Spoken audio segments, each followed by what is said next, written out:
एक सेकेंड, थोड़ा सा बस इसको क्या हो गया, डिस्चार्ज हो गया, फोन को क्या हो गया।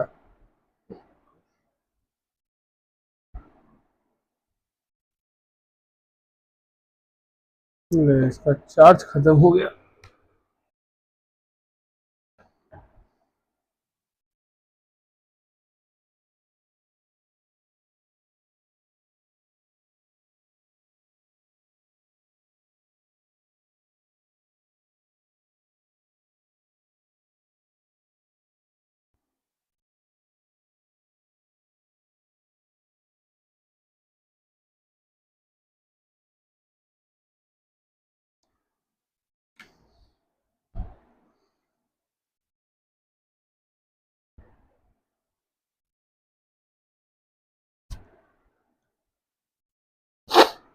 खुल जा भाई।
ठीक, आवाज लग रहा है ठीक। चलिए, क्वेश्चन नंबर 48, 49 और एक रुपी रोल ओवर, यही अपना तीन कॉन्सेप्ट बचा हुआ है। कोई दिक्कत? पहले 49 से शुरू करते हैं। क्या बोला गया? योर बैंक लंदन ऑफिस है सरप्लस फंड, मैंने आपके पास, आपका जो भी बैंक का उससे मतलब नहीं है, अपने पास क्या है? सरप्लस फंड है। कितना? $5 लाख का। कितना दिन के लिए? 3 महीने तक। 3 महीने तक ये सरप्लस फंड अपने पास रहेगा।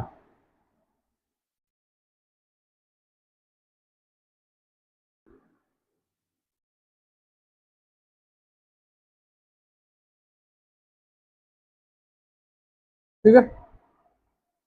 Cost of fund 4%। इसका मतलब क्या हुआ? इस फंड का कॉस्ट क्या है? 4%। कहने का मतलब सर, मतलब अगर इस फंड को हम कहीं और ना लगाते तो 4% कमाते या देना पड़ता जो भी पेएबल है, तो नहीं समझे? जो सरप्लस फंड है आपका 5 लाख, इसका कुछ कॉस्ट होगा? कॉस्ट होगा, अब ऐसा कॉस्ट होगा। वो क्या है? 4%। ठीक है। अब अपने पास तीन ऑप्शन है इन्वेस्टमेंट का, या तो लंदन मार्केट में इन्वेस्ट कर दो, या तो न्यूयॉर्क में इन्वेस्ट कर दो, या फ्रैंकफर्ट में इन्वेस्ट कर दो। ठीक है। अपने पास तीन ठो मार्केट है इन्वेस्ट करने, कोई दिक्कत? अब इस तीन मार्केट में से कौन सा अपने लिए बेस्ट रहेगा ये पता करना है। इन्वेस्ट करने पे हमें ये कमाई होगा, कोई दिक्कत? इन्वेस्ट करने पे हमें ये कमाई हो सकता है। अगर हम पाउंड में इन्वेस्ट करें तो 5% पर एनम कमाएंगे। ठीक है। अगर पाउंड में इन्वेस्ट करें, एक सेकंड,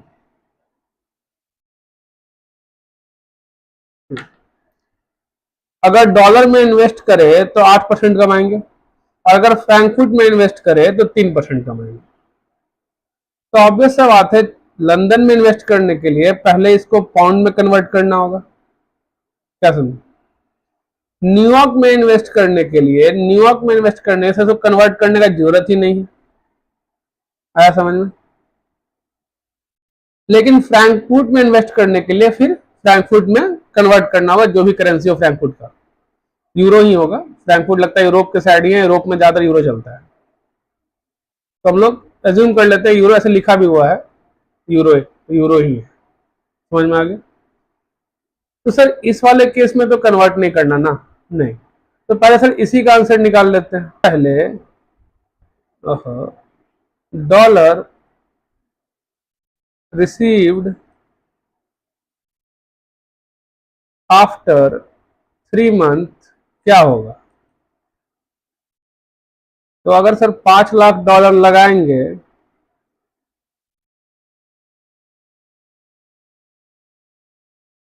रेट क्या है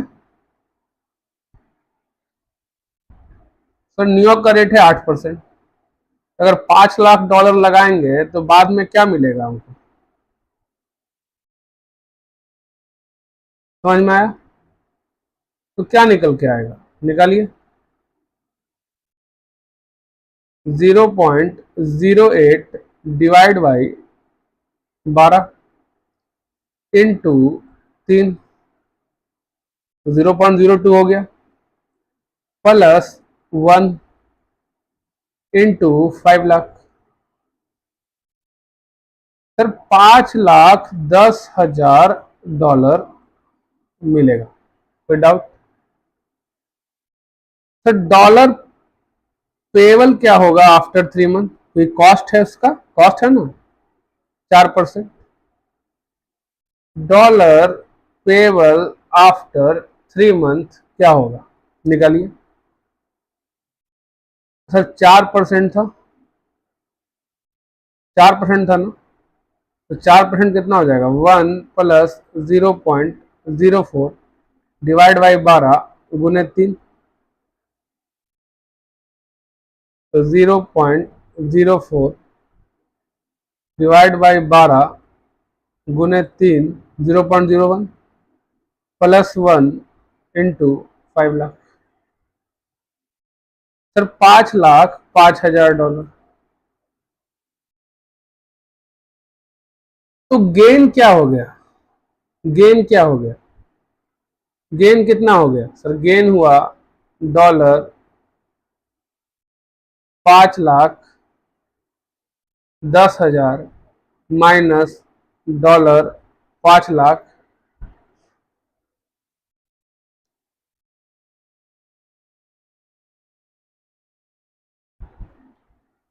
$5,000। तो सर डॉलर 5,000 का गेन हो, क्या इसमें कोई दिक्कत? कोई दिक्कत? और जब क्वेश्चन को आगे पढ़ेंगे सर, तो कहा है आंसर उसको पाउंड में चाहिए, आंसर उसको किसमें चाहिए? पाउंड में चाहिए। तो सर 5,000 गेन तो निकाल लिए, उसको पाउंड में कन्वर्ट कर लेते हैं, उसको पाउंड में कन्वर्ट कर लेते हैं। कोई दिक्कत? कोई दिक्कत नहीं, कर लीजिए, चलिए। तो गेन में सर सेल करना है, डॉलर अगर बेस करेंसी होता तो बेस करेंसी सेल सर बीट लेते। अब अपने क्वेश्चन में डॉलर बेस करेंसी है कि नहीं, तो हमको सर ये एक रेट दिया, लंदन और न्यूयॉर्क लिखा है, तो रेट कौन सा है? तो सर पाउंड स्ट्रॉन्ग करेंसी है, डॉलर कमजोर करेंसी है कि नहीं? पाउंड स्ट्रॉन्ग करेंसी है, डॉलर कमजोर करेंसी है, तो ऑब्वियस सा बात है, अगर पाउंड ऊपर होता, अगर पाउंड ऊपर होता तो 0 पॉइंट समथिंग होना चाहिए था, पर ये 1 पॉइंट समथिंग लिखा है। इसका मतलब ये कोट क्या है सर? डॉलर पर पाउंड है। अगर ये डॉलर पर पाउंड है, अगर ये डॉलर पर पाउंड है, इसका मतलब कि डॉलर बेस करेंसी नहीं है। अगर डॉलर बेस करेंसी नहीं है, इसका मतलब बीट नहीं सर, आस्क रेट होगा, आस्क रेट होगा। समझिए, अब जब ये आस्क रेट होगा तो ऑब्वियस बात है, मेरे पास 5,000 डॉलर ही था ना, तो वही इन्वेस्ट किए थे, इसलिए सिर्फ गेन कन्वर्ट कर रहे हैं, नहीं समझे? मेरे पास 5,000 डॉलर ही था, इसलिए बस गेन कन्वर्ट कर रहे हैं। लेकिन मैंने क्या बताया था, अगर एक बार करेंसी चेंज होने के बाद इन्वेस्ट होता है, चेंज होने के बाद इन्वेस्ट होता है, तो वापस गेन निकालने के लिए पूरा होल अमाउंट जो रिसीव हुआ, मैंने जो अपना 5,10,000 जो रिसीव हुआ, इसमें डॉलर ही था, वो पूरा कन्वर्ट होता और फिर कंपेयर होता कि कितना गेन हुआ। समझ में आया? पर क्योंकि डॉलर ही में था अपना इस बार अमाउंट जो था इन्वेस्टमेंट के लिए, तो उसी में इन्वेस्ट हो गया। तो जिस अमाउंट में अवेलेबल था उसी अमाउंट में इन्वेस्ट हो गया। इस कारण से हम लोग सिर्फ गेन को भी कन्वर्ट करेंगे ना पाउंड में, तो आंसर सही रहेगा। लेकिन वही अगर फ्रैंकफर्ट वाला केस आएगा, फ्रैंकफर्ट वाला केस आएगा, तो आप ऐसा नहीं कर पाइएगा। आपको पूरा जो अमाउंट रिसीव हुआ लास्ट में वो पूरा कन्वर्ट करना पड़ेगा, तभी एक्चुअल गेन निकल पाएगा पाउंड में। यहां पे तो हमारे पास $5,000 अवेलेबल था, तो बस उसको कन्वर्ट करेंगे तो भी आंसर में जो गेन आया सिर्फ उसको कन्वर्ट करेंगे तो भी आंसर आ जाएगा। ठीक है, तो हमको गेन को कन्वर्ट करना है। गेन कब मिलेगा सर? 3 महीने बाद मिलेगा। 3 महीने बाद मिलेगा तो फर्स्ट सेकंड थर्ड कोई मतलब है नहीं है। स्पॉट से मतलब है, पर इस वाले में नहीं मतलब है। आस्क रेट चाहिए सर। ये क्या है सर? ये लो है, ये हाई है, तो ऑब्वियस सा बात है 1.5390 प्लस 0.0085 जोड़ लीजिए। 1.5390 प्लस 0.0085, तो 1.5475 इससे डिवाइड होगा, इससे डिवाइड होगा। तो गेन को अगर पाउंड में निकालना हो तो हम क्या करेंगे? कुछ नहीं, 5,000 भागे क्या निकाला था हमने? 1.5475, कितना आएगा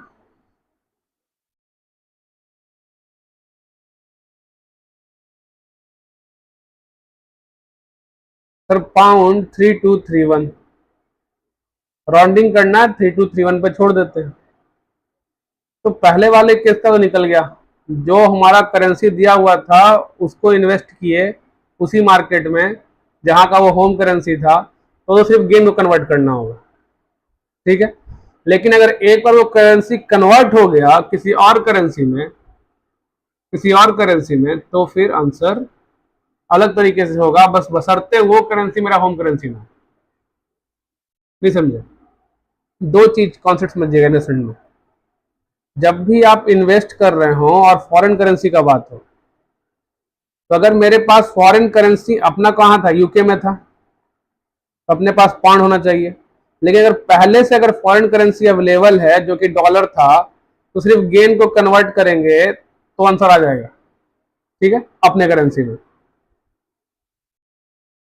अगर एक बार होम करेंसी में कन्वर्ट कर लिया और डॉलर को पहले पाउंड में कन्वर्ट किया फिर इन्वेस्ट किया, और अगर पाउंड में आंसर निकालना है तो कुछ नहीं करना है, तो कुछ नहीं करना है आपको। अगर वापस रिकन्वर्ट करना डॉलर में, तो जो अमाउंट रिसीव हुआ उसको टोटल कन्वर्ट करना पड़ता है, ध्यान रखिएगा। एक बार कन्वर्ट करने के बाद अगर वापस कन्वर्ट करने वाला केस है, यहां पे क्या हुआ, बस एक ही बार कन्वर्ट करना पड़ा, शुरुआत में कन्वर्ट नहीं करना पड़ा, ऐसे याद रखिए। अगर 2 बार कन्वर्जन आ जाए तो ये गेन सिर्फ कन्वर्ट नहीं होगा, तो उस केस में जो अमाउंट पूरा रिसीव हुआ था ये पूरे कन्वर्ट होता। ये अगर 2 बार कन्वर्ट हो जाए तो पूरा अमाउंट पे कन्वर्ट करना है। समझ में आ गया? पूरा अमाउंट ही कन्वर्ट करना है, कोई दिक्कत? अगर एक ही बार कन्वर्ट करना, लास्ट में आके बस कन्वर्ट करना हो, करेंसी पहले से अवेलेबल हो, तो उसके फिर जो सिर्फ गेन आता है ना उसको कन्वर्ट करना। एक बार अपना आंसर भी देख लिया जाए सर, इसका वाला। आइए, कितना आया? 3231, सिर्फ गेन को कन्वर्ट किया। आंसर पाउंड में चाहिए था इसलिए हमने निकाल लिया। अगर ऐसा बोलता है कि आंसर डॉलर में चाहिए था, डॉलर में चाहिए था, तो उस केस में यहीं पर रुक जाते हैं, यहां तो कुछ नहीं होता। लेकिन इन दोनों केस में क्या होता है, इन दोनों केस में पूरा अमाउंट जो रिसीव हुआ लास्ट में, amount received at the and in pound और यूरो, वो पूरा कन्वर्ट होता और फिर डॉलर से कंपेयर होता, फिर डॉलर से कंपेयर होता। समझ में आया? कोई दिक्कत? उसके बाद कंपेयर होता डॉलर से। अगर बोलता कि आंसर डॉलर में लाओ तो हम क्या करते? जो भी अमाउंट रिसीव होता लंदन मार्केट में, जो भी अमाउंट रिसीव्ड होता लंदन मार्केट में, उस होल अमाउंट, या फिर लंदन या फिर फ्रैंकफर्ट मार्केट में,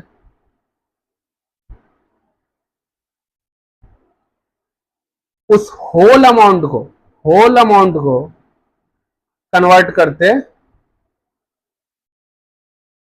डॉलर में। ठीक है, उस होल अमाउंट को कन्वर्ट करते डॉलर में, और उस केस में ये जो $5,000 था, यही मेरा पहला का आंसर होता। समझ में? सिर्फ गेन को कन्वर्ट नहीं करते। क्यों? अरे कंपैरिजन कैसे कर पाओगे? जो अमाउंट तुमने इन्वेस्ट किया वो भी तो अप्रिसिएट कर चुका है। जो अमाउंट इन्वेस्ट किया इनिशियल इन्वेस्टमेंट, वो भी तो अप्रिसिएट कर चुका है। पहला क्वेश्चन था यूएस इन्वेस्टर डॉलर में इन्वेस्ट कर रहा था, इंडियन इन्वेस्टर को बाहरी इन्वेस्टर इन्वेस्ट कर रहा था, तो क्या हुआ था? देखा था, एग्जाम्पल से बताया था ना, होल अमाउंट कन्वर्ट करना पड़ेगा।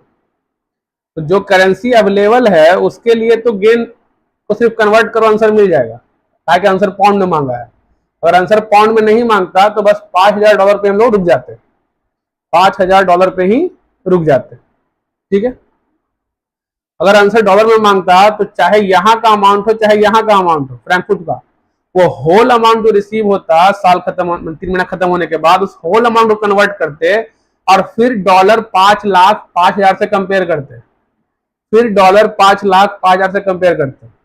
लेकिन इस केस में क्योंकि आंसर पाउंड में चाहिए तो हमने यहाँ पे गेनो कन्वर्ट कर लिया।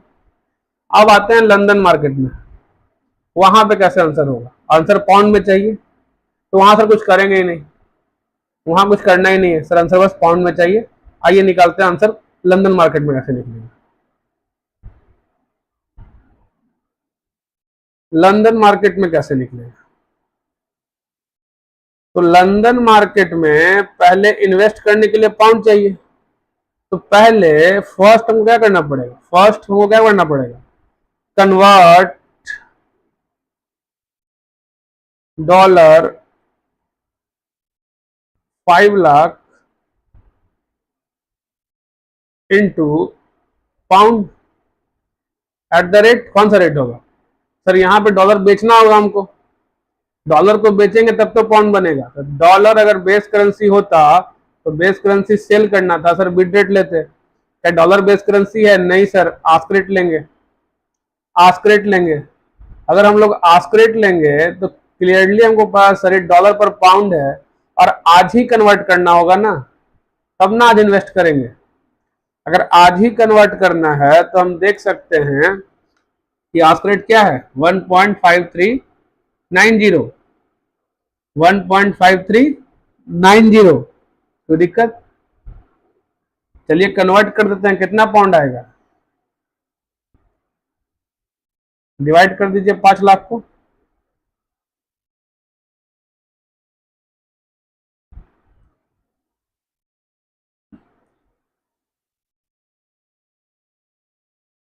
आंसर आया पाउंड 3,24,887।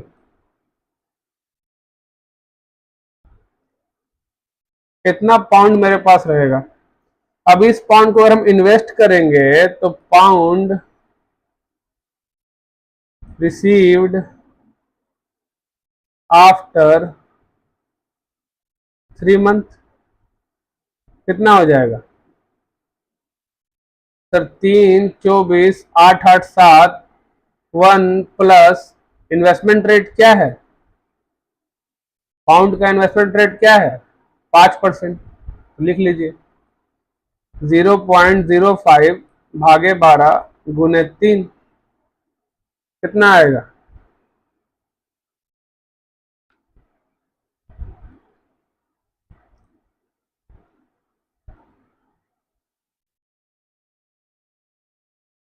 +1 इंटू 3,24,887, कितना हुआ? 3,28,948 पाउंड। 3,28,948 पाउंड। अब हमको सर पे भी तो करना है, क्या पे करना है सर? $5,05,000 पेबल है,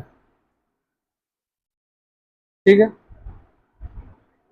ये पे भी तो करना होगा, कॉस्ट ऑफ फंड जोड़ के ये पे करना है। तो इसको कन्वर्ट करेंगे 3 महीने बाद, कन्वर्ट करेंगे पाउंड का आंसर पाउंड में ही चाहिए, तो इसको कन्वर्ट करेंगे, ठीक है। तो क्या लिखेंगे? Pound require two by $5,05,000 after 3 month.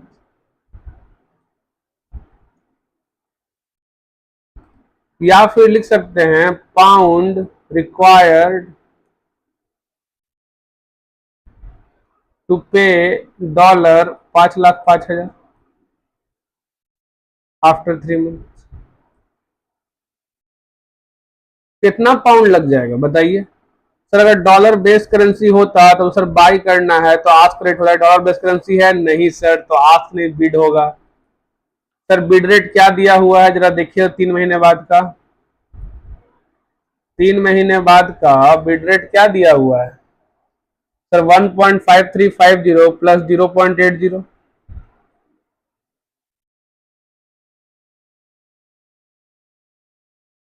Double 080, ठीक है, निकाल लीजिए। 1.5350 प्लस 0.0080, 1.5430। इससे कन्वर्ट होगा तो बस कुछ नहीं, 5,05,000 डिवाइड बाई 1.5350, ठीक है, 5430, सॉरी 5430। तो कितना पाउंड हो जाएगा?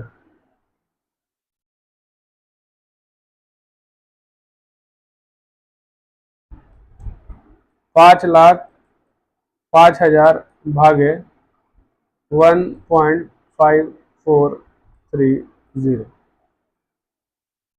तो 3,27,285 पाउंड।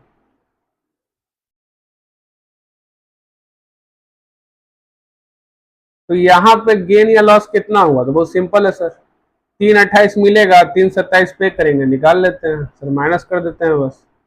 कितना माइनस कर दोगे? 328,948। इस केस में पाउंड 1163 का गेन होगा, तो गेन कितना हो गया? पाउंड 1663 या 4 जो भी हो, कोई दिक्कत?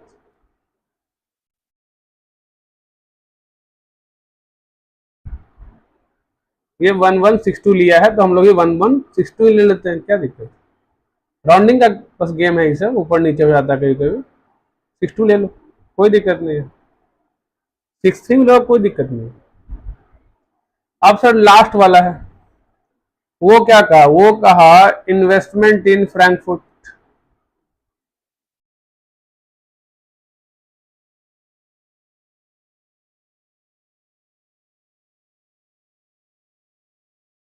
अगर फ्रैंकफर्ट में इन्वेस्ट करेंगे तो ऑब्वियस बात सर, हमको ये तो पता है ना कि $5,00,000 कितना पाउंड हुआ सर? इतना पाउंड को अगर यूरो में कन्वर्ट कर ले तो हमको पता चल जाएगा अमाउंट इन्वेस्टेड इन फ्रैंकफर्ट।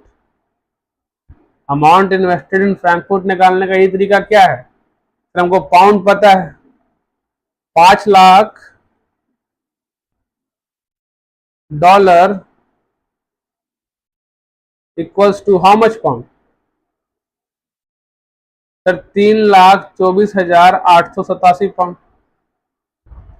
तो 3,24,887 पाउंड। तो pound 3,24,887 pound equal to how much euro, कैसे निकालें? तो सर 3,24,887, अब डिवाइड या मल्टीप्लाई बाद में करना क्या होगा सर? अगर पाउंड बेस करेंसी होगा कोर्ट में सर, बेस करेंसी सेल करेंगे तो यूरो मिलेगा, तो सेल करते